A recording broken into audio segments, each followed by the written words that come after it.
Hi again, everybody. Atak is back from his vacation with Atak Sportz for Thursday, October the 18th, no 17th, 2013. I am back from my trip to Tennessee. Had a great time. I will make a review video of that trip soon, so stay tuned for that. And not today, but I'm gonna get the video within the next couple days. Now, I live in Michigan. On the way back from Tennessee, we were on I-75. We drove past America Park in Detroit as the Detroit Tigers won Game 4 last night. The ALCS, they lost Game 3. I listened to Game 3 on the radio on the way to Tennessee on Sunday night. And then we listened to Game 4 on the way home from Nashville and Memphis. And we saw the stadium, and Tigers won it after getting their asses whipped in Game 3. They won Game 4. So happy they came back strong. Tied 2-2 the series. Game 5 is tonight, if I'm not mistaken, in Detroit. So go Tigers. Now, since I was on vacation, I missed Wall on Monday. And two of the biggest things that happened on Raw on Monday, I'm not going through results of all the matches. The two biggest things was new tag team champions, Cody Rhodes and Goldust. Thanks to little from the Fire Big Show, won the WWE Tag Team Championships from the Shield.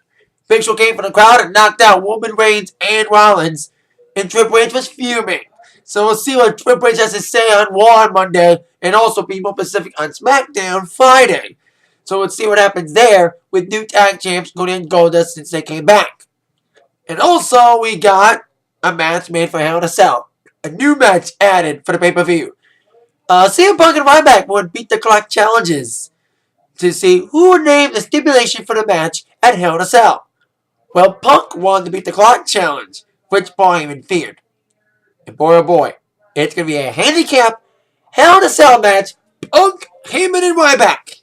So it's Paul Heyman's got nowhere to run, because he's going to be in the cell with Ryback at Hell in a Cell next Sunday. So Heyman's going to be dead. Punk's gonna kill you. Punk's gonna kill you.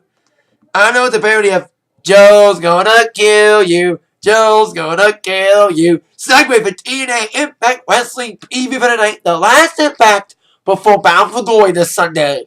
So it should be a very intriguing and exciting Impact tonight. Headed towards the pay-per-view on Sunday.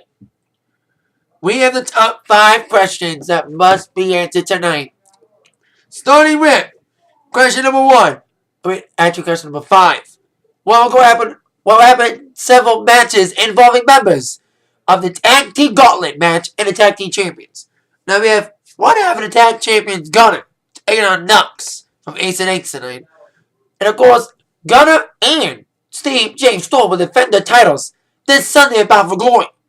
Who will be the number 1 contenders?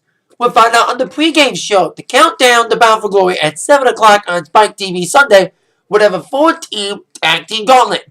And one member of each team tonight will be represented in a very special one-on-one match. Fatal 4-way matchup. It will be Daniels, Eric Young, Hernandez, and Robbie E. Of course, representatives of Bad Influence with Kaz, and Joseph Parks, partner of Eric, Hernandez, partner of Chavo, and Robbie E., partner of Jesse and Romance. Now, the winner of this match gets a huge advantage in the pre-show match. So, whoever wins this match, it may be like, oh, your team's going to be last, not first to enter. So, that this match is very important for these four guys, because their team will get a huge advantage if they win. Question number 4. What will Kurt Angle say? Now, Kurt Angle made a surprise return last week by attacking Bobby Roode during his Eagle Hall of Fame ceremony, challenging him to a match that was accepted for Bound for Glory.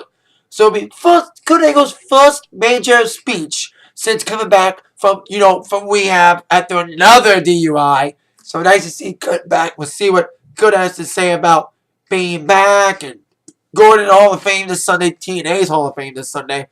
So there you go. Question number 3. will go down a match involving Samoa Joe and Chris Sabin.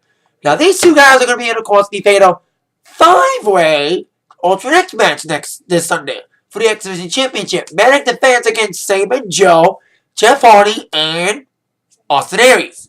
So this should be a very intriguing match between Joe and Sabin. And these guys are fighting for momentum shift for the match at Ultra Next this Sunday. Bound for Glory question number 2. Will any new matches be made for Bound for Glory? Where we have a deep knockouts match. I said it last week and I'll say it again. I bet you that Lady Tapa will be added to the triple threat match to make it a fatal 4-way involving Gail Kim, involving Brooke, and ODB for the Knockouts Championship this Sunday. So I hope Lady Tapa does get added to that match. And I'll not be surprised if Ethan decides to show up at Bound for Glory as well. I don't know who he is, per se. So, any more matches? And question number 1. We'll go down to contract signing with AJ and Bully Ray. Tonight is the official contract signing for the AJ Styles Bully Ray match at Bound for Glory. I guarantee you, Dixie will crash the party. Because I bet you Dixie's going to whip AJ's contract. Because maybe the contract will have a stipulation that if AJ wins, he gets his contract back. And I bet you something will happen with Dixie and AJ tonight in doing that contract signing. I predict 2 things. Dixie will ruin it, and AJ and Bully will get physical. I predict those 2 things happen during that contract signing tonight. During the final impact before Bound for Glory at 9, 8 Central on Spike TV. That is it for the Atak Sportz for today. I'll see you all later tonight for my TNA Impact review. With that in mind, you've all been attacked by the news from Zach. Thank you all for watching. Thank you. Yeah.